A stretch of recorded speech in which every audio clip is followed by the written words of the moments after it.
So thank you very much for joining us, everybody. Today's webinar is on returning to Ireland with children, and it's hosted by Crosscare Irish Diaspora Support Project. We'll be speaking to Sabrina from the Citizens Information Board, great website, citizensinformation.ie, and we'll also be in conversation with James Parnell, who's a returned emigrant, and we'll be telling you all about his experience of returning back to Ireland as a parent. So without further ado, we'll move on. So some of the things we'll be talking about today will be practical information on passports, PPS numbers, accessing things like child benefit and GP visit cards for children. We'll also go into a little bit of detail around education and childcare, and Sabrina will be taking you through all of those points. We'll then be talking a little bit about helping children adjust to life in Ireland with James. We'll have our contact details at the end. There'll also be the opportunity to ask questions, and you can pop your questions in the chat box as we go. We will address them at the end. Just a couple of housekeeping things to keep in mind. Please keep your microphone muted for the duration of the presentation. And if you prefer not to be on the recording, please switch off your camera if you don't want to be visible. As I said, you can pop some questions in the chat box for the Q&A. And remember that the slides will be available after the session via email. So don't worry too much about taking notes. There will be bits and pieces that we'll share with you after the fact. So just to introduce your speakers, my name is Sarah Owen. I am the Policy and Outreach Officer with Crosscare Irish Diaspora Support Project. We're based in Dublin, but we provide support to Irish people leaving the country and also people returning home from all over the world. I've been working myself with Irish emigrants and diaspora groups since 2012, and it's a pleasure to be here with you today. We also have Sabrina Cummins. Sabrina is Digital Content Officer with the Citizens Information Board, and Sabrina's busy working on the citizensinformation.ie website, which has a dedicated section for returning Irish emigrants, and she'll be going through practical information for you on returning to Ireland. And then last but obviously not least, we have James Parnell, who's the founder and CEO of A New Dawn in Ireland. James returned from Ireland in 2016 and will be sharing his experiences with us. He's a coach, a speaker and an author. And if you haven't already seen the articles that he's written for the Irish Times about his experience of returning home, I really encourage you to have a look at Irish Times Abroad and just put in the search bar James Parnell. They'll all pop up for you. So handing it over to Sabrina, as I said, Sabrina works for the Citizens Information. She's originally from Galway, and she's tasked with creating all the content that you'll see on citizensinformation.ie that is related to returning emigrants coming home. There's lots of information there, and there you go, Sabrina. Thanks, Sarah, and thanks for the invite today. So hi, everyone. My name is Sabrina Cummins. As Sarah said, I work on the digital content team with the Citizens Information Board. So this involves mainly working on the citizensinformation.ie website. You can see the image there on screen. That's a screen grab from the website itself. Some people might be familiar with the website or have used it in the past or never seen it before. So on the website, we have information on a wide range of topics, from social welfare to housing to driver's licenses. And most importantly for this group, information on returning to Ireland. So for the next few slides, I'll take you through some of the key things you should know for your move back to Ireland. I'll also share contact details at the end of this. So if you have any follow-up questions or need information further down the road, you can get in touch. Okay, so let's kick things off with the first slide. Thanks, Sarah. So passports. You might be wondering, does your child need an Irish passport before you return to Ireland? And will that be a requirement when you land? So the answer is they do not need an Irish passport when they arrive in Ireland. They can use their Australian passport. The costs of passports can build up, especially if you've more than one child. So useful to know that they can use the Australian passport. But you'll need to bring their birth cert showing you as the Irish citizen parent and obviously have your own passport. Other than that, there is no issue using the Australian passport. If you do want to apply for their Irish passport before you return, just be aware that there could be a waiting time for first-time passport applications. And if you're missing any documentation or need to resubmit something, this can really slow things down. So make sure you submit everything needed.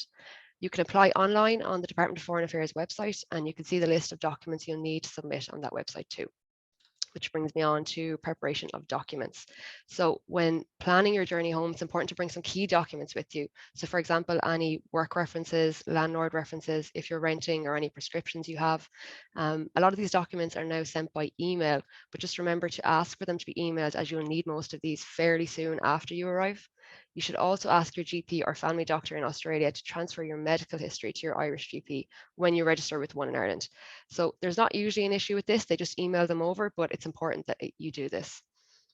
So PPS numbers. When you arrive in Ireland, you'll need a PPS number for a lot of transactions with state and public services. So for anyone not sure what a PPS number is, this is a unique reference number you need to access services. So if you've lived and worked in Ireland before, you probably already have a PPS number. So you can use the same number when you come back. You can just contact client services, so the Department of Social Protection, and they'll tell you what that number is. You might have it on an old letter or something around the house. For new additions to your family who were born abroad, so maybe a child or a partner, they'll need their own PPS numbers. You can't get a new PPS number until you move to Ireland, but you can go online and look at how the process works, including how to book your appointment. This is all covered on our website as well. We have a page dedicated to how to get a PPS number. So yeah, do go on the website and have a look how to do that. Thanks, Sarah. Next slide. Yeah, so we'll have a look at income supports here. The first one, child benefit. Some people might know this as children's allowance, so it's now called child benefit. If you have children under 16 years old, you can get a monthly payment of €140 per child. You can also get child benefit for children up to age 18, but in some cases, yeah, so if they're in full-time education up to age 18, or if they have a disability and can't support themselves, you can continue to get child benefit after age 16. So you get the payment the first Tuesday of every month, normally into your bank account, and it's a universal payment, which means it's not means tested, and everyone resident in Ireland with children is eligible to get this payment. It's important to say here that you need to satisfy something called the habitual residence condition. This is basically saying that you're resuming your residence in Ireland permanently. I won't go into too much detail on this today, but you will need to satisfy this condition for most social assistance payments. So to prove you're habitually resident, you may need to complete a form called a HRC1 form and submit some documents like proof of shipping your belongings back to Ireland, registering your kids in school in Ireland, bank statements in Ireland, closing bank accounts in Australia, and so on. Crosscare's Diaspora support project has a lot of info on the habitual residence condition, so you can go onto their website, migrantproject.ie. So do go on there to see what kind of documents you might need to bring from Australia to prove you will be habitually resident. So working family payment. So this is a payment for working families, no surprises with the title. You can get this payment if you work a minimum of 38 hours every 2 weeks and you satisfy a means test. So the amount you can get depends on how many children you have and your personal situation. You can have a look at the weekly rates on our website and how much you can claim. This can be a really useful payment if you're earning under a certain amount. It's a nice top up and it does help. For carers allowance, if you are caring for a family member who needs support because of their age, disability, or illness, this also includes mental illness, you should apply for carers allowance. So this can be a child or an adult that you are caring for. This is a weekly payment and it is means tested. So again, you can check your eligibility and how much you can get on our website. Just to say, you can work up to 18.5 hours per week and still get this payment. So really worth applying for if you're caring for someone. Again, this can be a child or an adult. So maybe you're coming back to care for a parent. So this payment, you may be eligible for it. Yeah, so other social welfare income supports, there's a whole range of supports for all different situations. So depending on, if you're working, your personal situation, your children, do go on to citizensinformation.ie to check what you're entitled to. You can see calculators, you can check all your different entitlements, and just you can look at your different circumstances and see what social welfare you can apply for. There really is something for almost all situations, so do have a look before you come back. And employment leave for parents. So there are also several different types of employment leave for parents, such as parental leave, parents leave, paternity leave, maternity leave. I feel like I'm kind of rapping when I say these. So these sound very similar, but they're all very different. For example, parental leave is up to 26 weeks unpaid leave from work to spend time looking after your children under 12. And parents leave is 7 weeks leave for each parent up until your child is 2. So they all have different criteria. Some types of employment leave depend on how long you've been working in Ireland. Some is paid by employers, some is paid by the state, some is completely unpaid. So we explain them all on the website. We have a page for each of the payments and each types of leave. So you can check out what you're entitled to there. Thanks, Sarah. So on to healthcare. So everyone ordinarily resident in Ireland is entitled to public health services, either free of charge or at a reduced cost. So what does ordinarily resident mean? This means you live in Ireland and you intend to live here for at least 1 year. Similar to the habitual residence condition, you may need to show some documents to prove this. For example, a new bank account in Ireland or an address. but that is how access to public healthcare is decided. So it's not based on PRSI or anything like that. It's your residency in Ireland. With that, brings me on to the free GP card. If you've been away for a few years, you might not be aware that children under 6 can get a free GP card. This came in, I think, in around 2015. So for if you have a child under 6, they can get a free GP visit card. This allows your child to see a doctor free of charge. This card isn't automatic, so you must apply for a GP visit card. And just to say that GPs can charge between 50 to 70 euro for a consultation. So this card can save you a lot of money on doctor's appointments. You do need a PPS number to apply, so you'll have to apply when you get that here. Your child will need a PPS number. So next up, we have the medical card. So the difference between this and the GP visit card is this covers a lot more than just GP visits. So for example, lower cost prescriptions, some dental and optical services, and hospital charges. To qualify for a medical card, your weekly income must be below a certain amount for your family size. So you will have to do a means test. If you qualify for a medical card, your children will also be fully entitled to all of the services that come with the medical card, and they can continue to be covered up to the age of 25 as long as they're financially dependent on you. So that is something worth applying for. When you come back, again, look on the website, you can see what the criteria is for that. If your child has a disability, there are different types of public supports available depending on the needs of your child. So for example, you can get public healthcare support such as speech and language therapy or OT care, or help with schooling through a special needs assistant. There can be a waiting list for some therapy and disability services depending on the area you move to, but you can contact the HSE before you return to get more information on what's available in the area you're moving to. And that is really recommended just to get a feel for what you're heading into, and just to get your name on any waiting lists, and explain what you might need to do before you come back. It's important to bring records of your child's medical history or have it transferred to Ireland so everything is up to date. And onto maternity care. So yeah, if you or your partner are expecting when you return to Ireland, you can get free maternity care under the Maternity and Infant Care Scheme. So you can get this even if you don't have a medical card or a GP visit card. You just need to be ordinarily resident. So you need to live here and intend to live here for at least 1 year, as I explained earlier, and might need some documents to show this. So this scheme includes your antenatal visits, labour, delivery, and 2 postnatal visits to your GP. You will also get some free developmental checks and vaccinations, as the years go on. And that's not under the Maternity and Infant Care Scheme, that's just part of the Public Health Service. So on to housing. Let's talk about housing.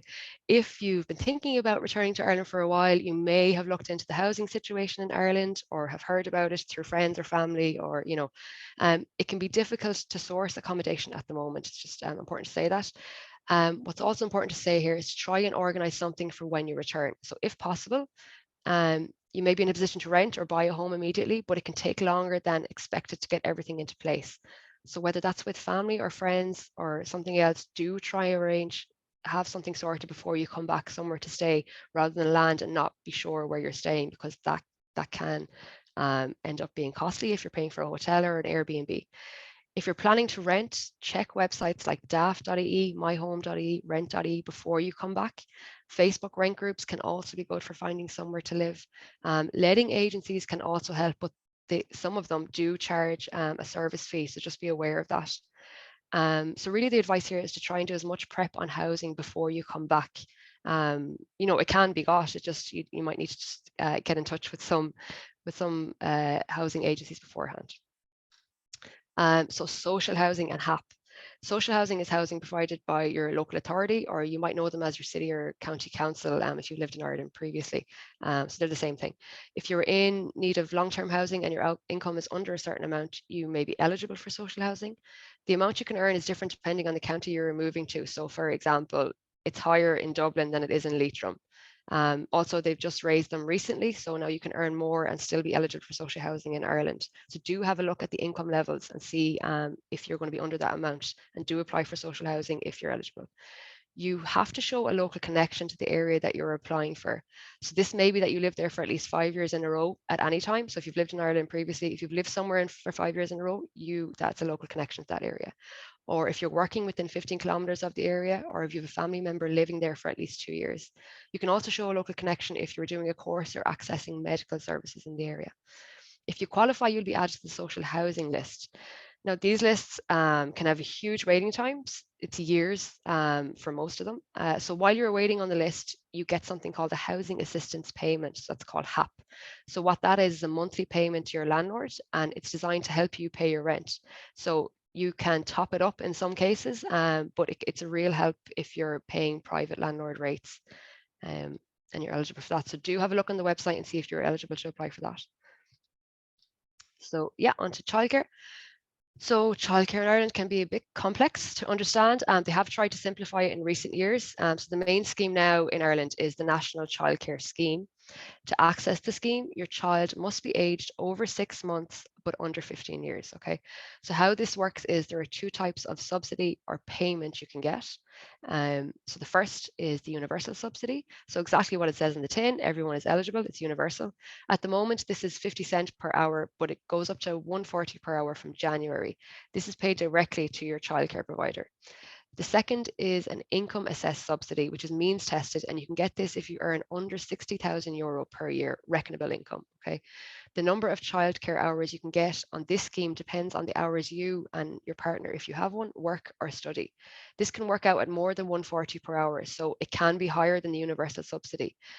You can't get both subsidies at the same time. So it's a good idea to go onto the National Childcare Scheme website, so I think it's ncs.ie, and use the calculator they have to help you work out how much you can get. So you can just put in your personal circumstances in there, how many children you have, and how many hours you plan to work or will work, and it'll tell you how much you're entitled to get. Brings me on to the Early Childhood Care and Education Scheme. So some people call it ECI, maybe just me, I don't know, but ECI scheme. So this is for children over the age of 2 years and 8 months, and normally up until they transfer to primary school. This is a set number of hours per week, and it's completely free. So there can be waiting lists for childcare places. So again, get in touch as soon as possible with a childcare provider that you're interested in. You can, while you're in Australia, you can go on to your local city or county childcare committee website to see the list of registered childcare providers in your area and get in touch. Again, the waiting list can be an issue here, so do try and get on a waiting list as soon as possible just to get that sorted. Next slide, please, Sarah. Thank you. So yeah, onto education. If you're coming home with children who are still in school, it's a good idea to look into the schools before you return. In general, schools must accept all students who apply to them unless they get more applications than there are places. And unfortunately, again, the theme of this is waiting list. That is often the case, so just be aware of this. So again, the earlier you do this, the better. With some schools, you can start your application for the school before you come back. The Department of Education has a really useful online tool called Find a School. It's basically a drop down. You just click in what area you're going to move to, what county, and it'll show you all the registered schools in the area. And just to say, schools can no longer prioritize students based on religion. There are a couple of tiny exceptions to this, but this is the general rule. So something to keep in mind. You don't need to produce a baptismal cert or anything like that. Okay, the Irish exemption. So Irish is normally, as many of you might know, Irish is normally a compulsory subject in school, but if your child completed their full primary education outside of Ireland, they can apply for an exemption for studying Irish in school. So they can also apply if they are over 12 and spent at least 3 years in a row in a school outside of Ireland. So there's two different criteria here. We explained this all fully on the website, which there'll be information at the end of this, how to get onto that. So to apply, you can get an application form on gov.ie, and then you apply to the school principal. So your child doesn't have to apply for this exemption. So it's important to say that this is an option. It's not a requirement just because they studied outside of Ireland. So yeah, do have a look at the website and see how to apply for that if you do want to apply for that. If your child has special educational needs, an assessment can be arranged for your child to see what type of setting would best suit their needs. This can be attending a mainstream school or a specific school which can meet their needs, or arranging an SNA or a special needs assistant to help them with schooling. Again, you can have a look at the Department of Education's website. So they explain the full process for accessing special education supports. So there's a whole variety of different supports that they may be able to get. So again, do look at the process there. They do explain it there in detail. Third level. So you may have a child of college age, or you yourself might want to study when you return. So the question most people have here is, how much do I have to pay? So just to be very clear, in order to qualify for free third level fees in Ireland, you must have been resident in Ireland or another country in the EU for 3 out of the previous 5 years. Okay. If you weren't, you may be eligible for EU rates. So EU fee rates are set by each third level institution themselves. So you should contact the school, the college that you're interested in, to check about their EU fee rate and if you qualify. But yeah, just to say again, you do need to be resident 3 out of the previous 5 years to be eligible for the free rates. So something to keep in mind if you're thinking about studying when you come back. And that's all from me. Whistle stop tour. So if you want to get in touch by email, you can email returningtoireland@ciboard.ie. So you can email any query you have there on anything shipping your belongings home or revenue or anything that might come to mind that you don't have an answer for. Or you can phone +353 21 229 8178. So that's an international number, so it'll work from outside Ireland, and it's our national phone service. And finally, for detailed info on everything I covered today, you can go to www.citizensinformation.ie and have a gander, or visit our social media, Facebook or Twitter. And that's all from me. Thanks very much. Thanks very much, Sabrina. That's brilliant. Lots of information packed into a really short space of time. And as I said, this webinar has been recorded. So if you join midway through Sabrina's presentation, don't worry, you'll be able to watch the recording back. And that'll be available on our YouTube channel. We will be sharing that link as we do the Q&A. So thanks again, Sabrina. That was absolutely excellent. Next up, we have James Parnell. So James, you're very, very welcome. James has written extensively for the Irish Times about his return to Ireland. He's also the founder of A New Dawn in Ireland, which is a resource for returning emigrants or those coming to Ireland for the first time. A New Dawn in Ireland is the first blended online and offline training and coaching program to inspire and help people create their ideal life in Ireland. He's writing a book on his experiences at the moment, and you can check all of that out at anewdawnireland.com/book. I first met James in November 2016 when he was back a really short period of time, and he attended a screening we did of an amazing documentary called Coming Home, which followed the journeys of a number of Irish immigrants returning to Ireland. And James came home after 16 years in Sydney. He returned with his wife Anne-Marie and their 3 children, Ava, Erin and JJ. James, thank you very much once again for joining us this morning. We're delighted to have you. So as one of the thousands of people who've come home in the last few years, I wonder if in your own words you can share a little bit on your own personal experience of returning home and how old your children were when you came back. Super. Yeah, thanks, Sarah. So my children were 8, 6 and 3, Ava, Erin and James Jr., JJ. My wife is Anne-Marie. And we obviously left Dublin in 2000, came back in 2016. And I guess in a lot of ways we're lucky. We myself and Anne-Marie left together and ended up getting engaged, getting married, and moving to a new life stage. And reached the point where our needs and what we wanted from life were a little bit different, and we thought, best served in Ireland. So I think overall, it's been a great experience. It is obviously a massive life change, but not, a very, very common one, these days. So it doesn't feel like a particularly unique story at all, but then everybody's experience is different. So for me, it's been basically you kind of recreate yourself, you recreate your life, brand new chapter, great opportunity, and the outcome depends largely on your mindset. I think, as opposed to obviously you need to work through all the logistics and everything else, but when you get here and you have all that sorted, it's like a new chapter. What are you going to do with it? Absolutely. No, that really resonates. I'm sure for a lot of people listening to this morning. I know for myself as an immigrant to Ireland, a lot of that speaks true of my situation as well. So just to ask, when you first considered the possibility of moving back to Ireland, James, where did you start? We started with committing to it first. So I divided the whole journey, I suppose, to use that term, into 2, right? So there's a heart part. There's the actually committing with your heart.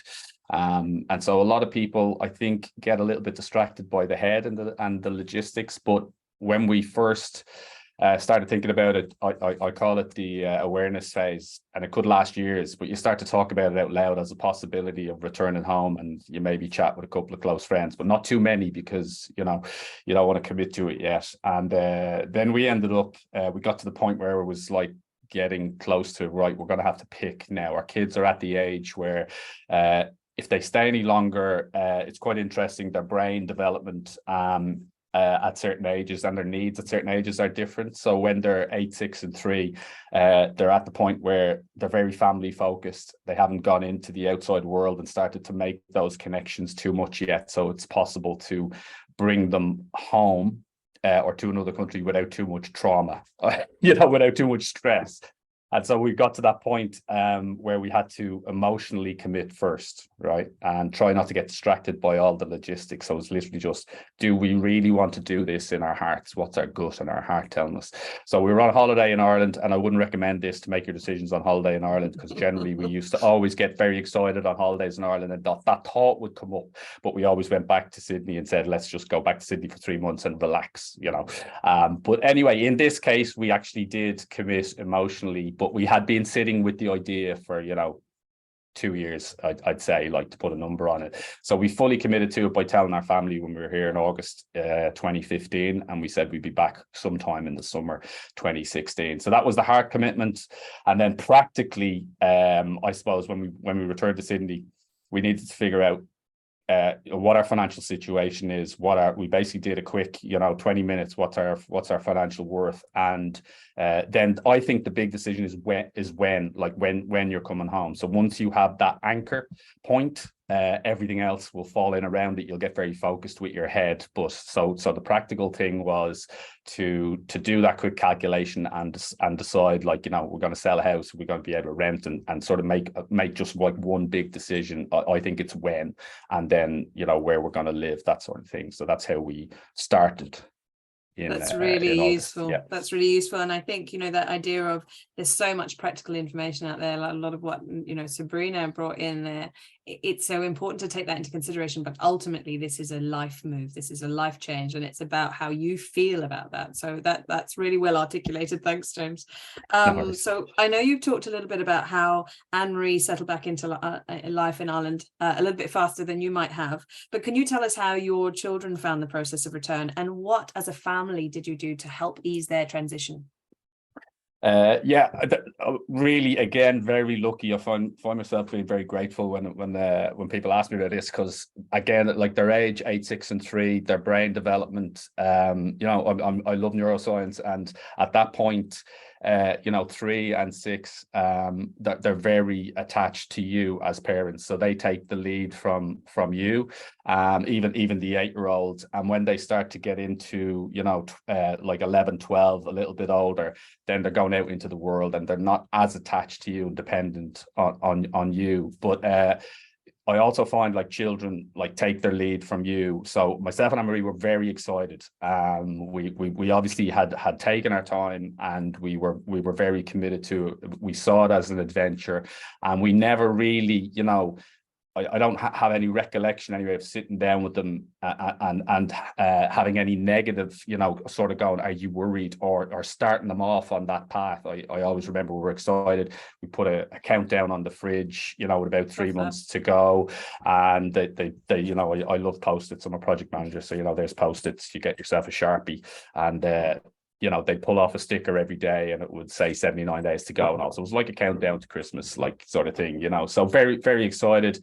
And we did say, myself and Anne-Marie, I do remember having a couple of conversations about, we need to make this a happy move. And if we're happy, then they'll be happy, because they were at that age. And then again, we were lucky because they were at that age. If we had a teenager, there would have been a lot of conversations to be had that were probably different, but we didn't have to convince them. We just said, we're going home to see Nan and Granddad and all the rest, and all your cousins and everybody. So it was just excitement. But we had like little rituals at dinner time, where we'd ask them how they were feeling, and just open conversations, nothing very casual, but we did sort of make it a point to chat about it a lot and make it visible and get them involved.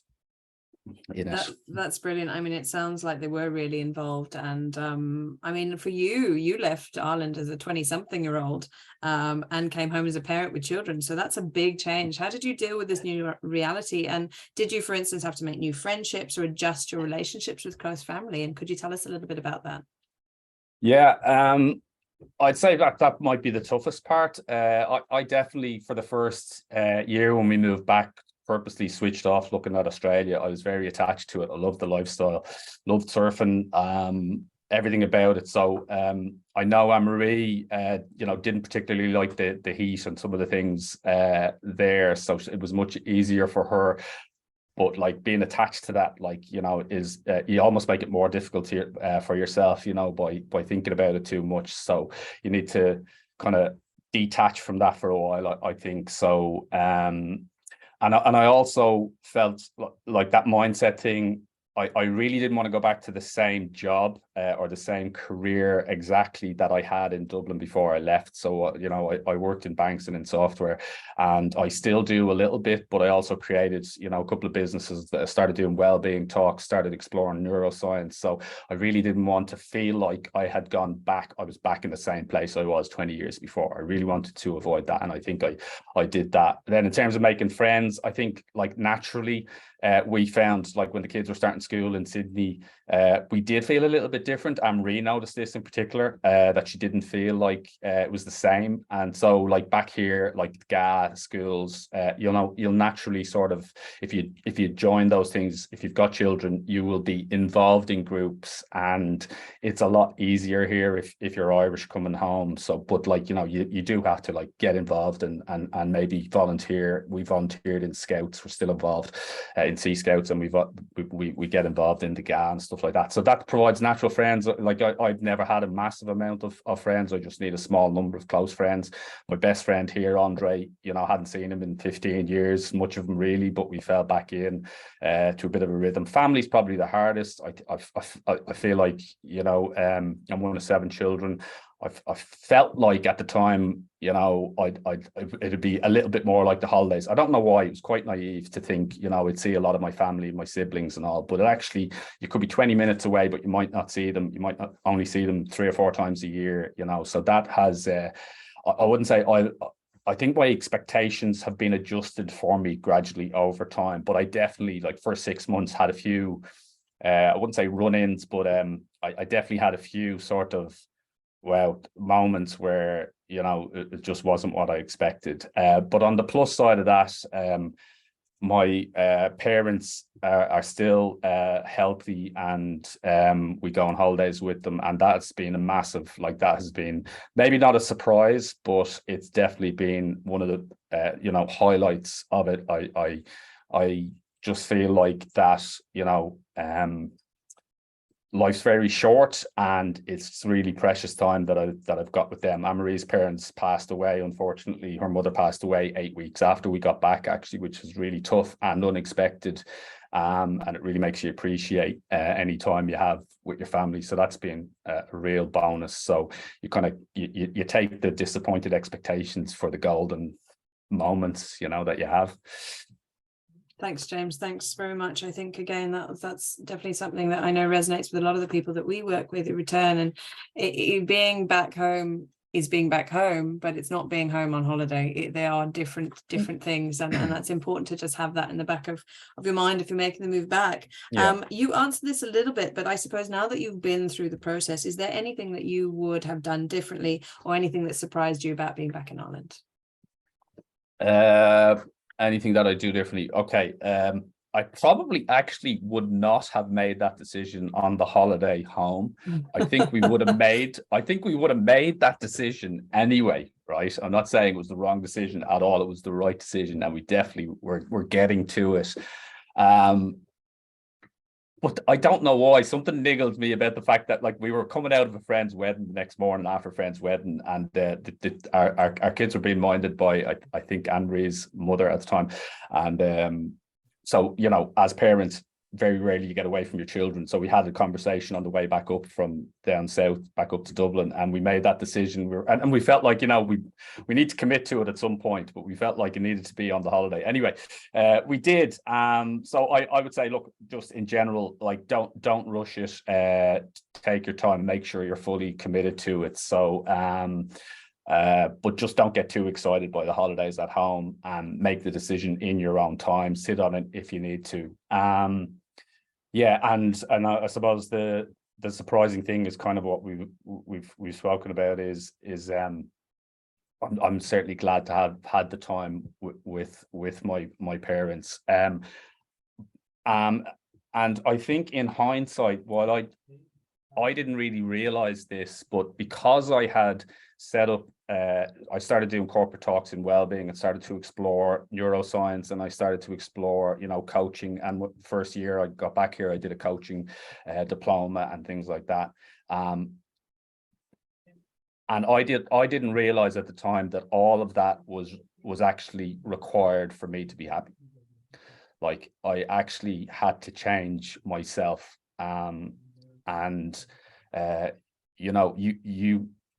A change in geography will not make you happy. You've got to decide to be happy yourself. And I've done an enormous amount of work on everything I do, my daily habits. Like, I go down and I swim in the ocean, I do all these things. And it's an enormous amount of work. And I would not probably have done that work had I stayed in Sydney. And but the work has been worth it. It's been amazing. I'm very happy. So, but you've got to do the work, on yourself. So it's been great. And another thing I'd just say to watch out for is actually that, with social media now, like, I look at friends, in Sydney, and they're doing this and that, or I'm thinking about my own life, and I'm comparing to what would I be doing in Sydney. But actually, with children, I wouldn't be doing all the things that I think I would be doing. It's that whole cliche of, you're comparing your lowlights to someone else's highlights. But, I think I'd still be surfing every day in Sydney. I probably wouldn't be. And I have created routines here, like, it's obviously winter time now. I get to go for a surfing trip, and I always make sure we all get out to for a sun holiday once during the winter, just to make those adjustments easier. Like, so we've really focused on our own well-being and putting happiness first, and it's a great opportunity to focus on your perspective, what's important to you, and get out of maybe a routine that you might be in. So it is a very, it's a massive upheaval moment or event in your life, but it's a great opportunity to really revisit, what do I want? And, it was a natural age for me, 42, midlife crisis kind of thing. It's like, what am I doing with my life, and what do I want to do with the next chapter? So those things, I think, are underestimated, and people don't really look at them because they're so stressed about the logistics. And that's kind of what I want to write. The book is a bit more about that than how to. It's like, why and what is your new life looking like. Absolutely. James, thank you very much. I know that this is an emotional subject, and I know, listening to you talk, I think what you're able to express is what a lot of people actually can't put into words. And so I really appreciate you doing that for us this morning. And I think that particularly when you talked about, being a parent, and you don't necessarily always have the time to sit down and to think about yourself, or even yourselves as a couple. And yet that is so very important as part of this process, making sure that you're okay, for the children to be okay, and ultimately for you to be happy, and for this to be the right decision. I think it's so important to weigh up in an individual situation what's going to work for you, and that's something that we always say to people, particularly when you look at, say, forums or Facebook groups, which are really useful places to share practical tips on return, but always keeping in mind that is one person's journey, that is their personal experience. Your personal experience is going to be just that, yours, and so make it your own. And James has given you so much there, I think, to think about. I do have one more cheeky question that we hadn't really planned for, but I think you'll roll with it. yeah. Which is, how do your kids feel now in hindsight, do you think? Because actually, that's the one I was thinking about. And Good. we do still have that little ritual at the table where we ask them. And I did ask them a few weeks ago. So let's start with the youngest because he's the easiest, right? He was 3. And I tell him we had a swimming pool, and he's like, "What?" He's like, he doesn't remember Australia, right? So he's really happy. And we like to go back to that point about you being happy. He'll come up and we do gratitudes together sometimes when he's going to bed, right? He has a little notebook and I have a little notebook, and we write what we're happy about during the day. And he's still not, like, he's 9, so he's still at the age where family, if we're all happy and he feels safe and secure in the house and there's a bit of fun and all that sort of crack, he's happy. So he is spot on happy. Then Erin, who's now 12, she was 6 when she moved, and she is also happy. She has a few memories of Australia, but she's in Sea Scouts. She's very happy, and I don't think there was any major shift, or it wasn't a major impact. She loves the time with family. She's very she loves Nana and Granddad, my parents, going holidays with them and all the rest of it. So she's really a people person, like, and she loves all that. So she's happy. And then Ava just actually had her she'll kill me for this because this is recorded on YouTube, but anyway, she just had her first boyfriend and first breakup. She is gonna kill you. I don't know about her. I didn't ask her about how she felt, but I was glad it was an Irish fella. And I don't know why. But anyway, yeah, I think see the surprises of coming back home. They're never ending. yeah, exactly. Yeah, but she's big into the GA, and the GA, like, it's like a Hoover. It like sucks up everybody. Everybody gets involved, which seems a bit weird because I never played it. So I played soccer, but like she's big into the GA and a great community of friends. And it's just, I know this is probably not the right thing to say maybe, but it's just she's with her own, it's just Irish people, just they're very friendly, and they just, Anne-Marie would observe that the little things, the little help or the little comments or the little smiles and silly conversations you have in shops, she noticed that straight away, that she would not have had those conversations or those little events where someone helps you and gets involved in your business in a nice way, would not have happened in Sydney. Like, so yeah, all our children are happy, and I know they would be spend more time outdoors if they were in Australia, but again, that's something we work on, with the Sea Scouts, and we get out in all weathers. We have a caravan. We did an 8-week trip to southwest of Ireland and Europe and all, so you got to have that mindset to keep the best bits of the country you're leaving and give them that, because there's no reason not to. You can find excuses, but that's all they are. So yeah, happy. Thanks very much, James. Really appreciate that. I'm just going to share my screen again quickly, because what I would like to show you all is that as part of the slide deck that we'll be sharing with you, we have a couple of slides that James has so kindly prepared for us. One that's around tips for moving with children and really just recaps what James talked about there today. And the second is about the developmental stages. And I personally find this really interesting because I moved as a teenager. So I'm in that last column there. So good luck if you're returning with teenagers. It is doable. But yes, it's just a different approach, I suppose, that's needed. And then these are our contact details. So we've got contact details for ourselves at Crosscare Irish Diaspora Support Project. Some of you might know us as Crosscare Migrant Project. We're in the process of rebranding our work with the Irish Diaspora, and we'll have a new website hopefully in the new year, around about Paddy's Day, I hope. But in the meantime, you can take a look at our website, which is migrantproject.ie. We've got specific information on returning to Ireland, including information on the habitual residence condition, which Sabrina mentioned there, but also information for people who might not be making a return in a planned planned way. We do work directly with people who return home in crisis situations, people who either are deported home to Ireland or have had to return in a hurry because something's gone wrong where they are, or indeed they have to come back and look after a loved one. There's all sorts of circumstances that people face and have to deal with. So if you do need that little bit of extra support, please do feel free to reach out to us. That's our email there, migrantproject@crosscare.ie. You can also reach us by phone. Niall Foster, who's on the call here today, who might be jumping in on the Q&A, will be the person that you're probably speaking with, but we just encourage you, get in touch. There's no silly questions. If we can't help, we'll signpost you to somewhere that can. And then you also have the Citizens Information website.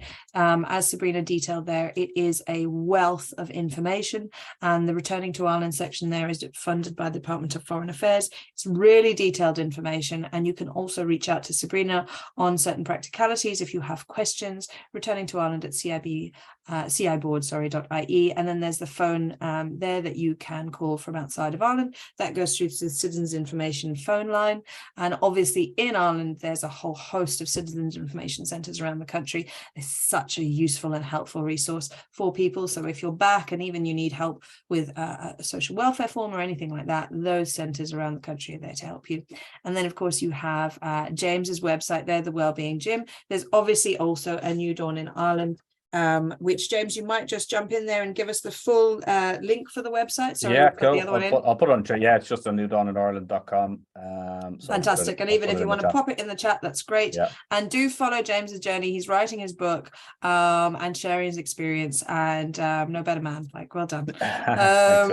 So on that note, we have a couple of comments in the chat box. I would encourage you, just pop your questions in there if you'd like. So one of them is, will you share the numbers and emails with us after? Yes, indeed. Those are all there in the slide deck.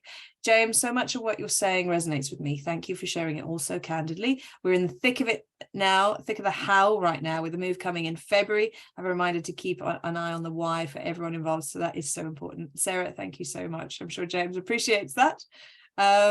Jenny says, James, I loved how you also reviewed your career and life goals as part of the move. Would love to hear more about that. Yeah, James, I'll put a video up on amazing. YouTube. Yeah, live retro. Okay. It's a good one. Yeah, do it anyway, even if you're not moving. It's a really good thing to do. Yeah. Fantastic. Yeah. And Danielle says, James, that was lovely to hear. And James, obviously you've mentioned there, thank you. For everyone else, look, there is a feedback form. If you enjoyed today's session, this is the first of hopefully what is going to be a series of Returning to Ireland webinars that we'll look at in 2023. We did, however, want to start this year just before Christmas, as a lot of people are, you know, at this time of year, people get contemplative and you start thinking about what it is you want to do with the next year. So we feel this hopefully is useful for you in that way, and do keep an eye on other events that we'll be hosting in the new year for you if you are coming home. And the feedback form there in the chat box that Niall shared with everyone, just encourage you to click on the link, tell us what you liked about today, tell us what you think we could do differently, and that's always really helpful for us to be able to adjust how we work. And then a thank you from Kathy. Great to hear your experience of returning back. So no questions coming up in the chat, but I do have a couple that came through to us separately. One for Sabrina, if that's all right. Sabrina, you mentioned a little bit around the Irish exemption. Is there anywhere in particular where people can find information on that, or do they have to go directly to the schools? No, you can go on to the Department of Education's website, so gov.ie. So Ireland has basically put all of the departments into one website called gov.ie, and you can find all, like, Department of Education, Department of Housing, all of the departments on that website. So go on to gov.ie, go into the Department of Education's website, and they have things called circulars, but you can go in there and look at the Irish exemption. We also have that link on our website. So if you go to that page, we have that link to the Department of Education's information on that. So you'll get all the information of what you need to do there. And the form for application for the exemption is on there as well. That's fantastic. Thanks so much, Sabrina. And James, just a question for yourself. Obviously, I know you're well self-resourced, if you like, but was there anywhere, any forums or any Facebook groups or indeed other sources of information that you looked at when you were going into the practical stage of your return? No. Good to know. What I did was I had a friend who had gone before me 6 months before, and I stayed on the phone to him a lot. And there wasn't any particular website. Like, it was just like, depending on what I needed, I went and found the information. And yeah, so like there's there's a bunch of websites. Obviously Sabrina's covered the main one to go to. So I didn't even realize that, you know, the Facebook group existed for Irish expats returning to Ireland, which has, like, you know, 25,000 members or something like that. So I didn't even see them. I just, you know, managed it myself somehow. Great. And look, I mean, I think the thing is that, you know, in the years that you've come back, James, dare I say it, the landscape's changed as well. There's a lot more information available out there. And I mean, look, we've been around for years, but even just the way that we communicate, the information that we communicate has changed. I mean, 2-3 years ago, we wouldn't have been looking at doing webinars. So just to say, there are plenty of things out there for you if you do want to look at, you know, practical information around your entitlements, and then also look at other people's experience. But there is nothing quite like speaking to someone who's gone through it, and hopefully James sharing his experience with you today will just get you thinking. And as I said, it's one person's experience, but it might get you thinking about things that you need to think about in your situation. We have a question here from Kira, who is, can I transfer an Australian driver's license to an Irish license? Sabrina, I would let you jump in on this one, but I'll just quickly answer it if that's all right. Yes, you absolutely can. So there are a number of driving licenses from around the world that are that you can transfer when you return to Ireland. And usually, depending on where you're coming from, there's going to be certain requirements. So depending on where your license is issued from in Australia, Kira, you might need a letter from the issuing authority, and then submit that with your Australian driving license on return. Now, just a note of warning, sometimes it can take time for this to be processed, so that's just something to be aware. But yeah, depending where your license is from, it's absolutely possible to exchange it for an Irish one. Orla, I'm an Australian moving back with my Irish wife. Any difference in the office environment and working culture? James, do you want to take that one? Yeah, I'd say just the scale is the main thing I noticed. So I found working in Sydney in banks and software, like just the size of projects and the amount of money that's invested in them gives you more opportunities, I think, to get involved in a lot of different stuff. But I would caveat that by saying that I'm only part-time in that industry, and so I haven't invested like all my time and effort into my career in that industry. So I get my variety from, you know, the coaching and my own well-being business and stuff like that.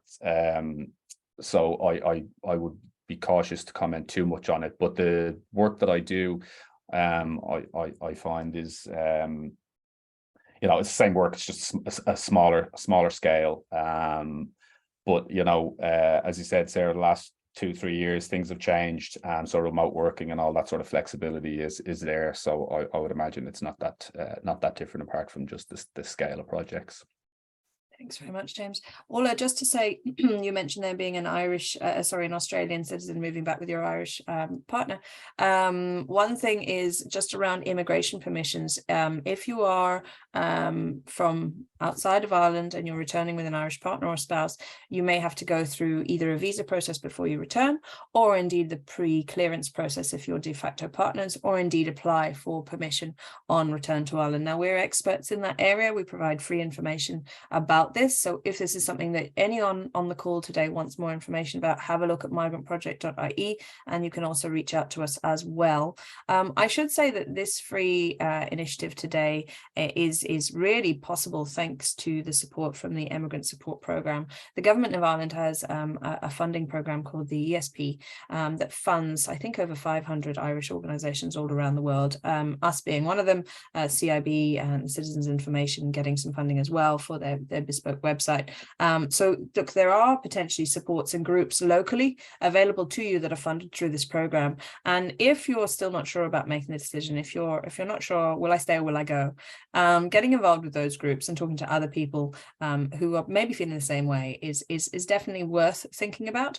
If you have a look on dfa.ie, that's the Department of Foreign Affairs website, and just put in there Global Irish, it'll come up with a directory of all the groups around the world. But definitely worth looking at that. Ola says thanks very much. You're very welcome, Kathy. Well, look, everyone, if those are all the questions, we finish a little bit early. Everyone's always happy to finish a webinar early. I will just say this will be up on YouTube. And really, thanks very much to our speakers today. Sabrina, we really appreciate you sharing such a level of detail, but in such a clear and articulate way with us today. It's very hard to do, so really appreciate that. You even came in under time, so like, go you. And James, look, you know, there's really so much value in what you shared today, and we really appreciate it. So thank you all so very much. Thanks, Sarah, for organizing. Thank you. It's a pleasure. Thank you. Thanks, Sarah. Yes. Bye everyone.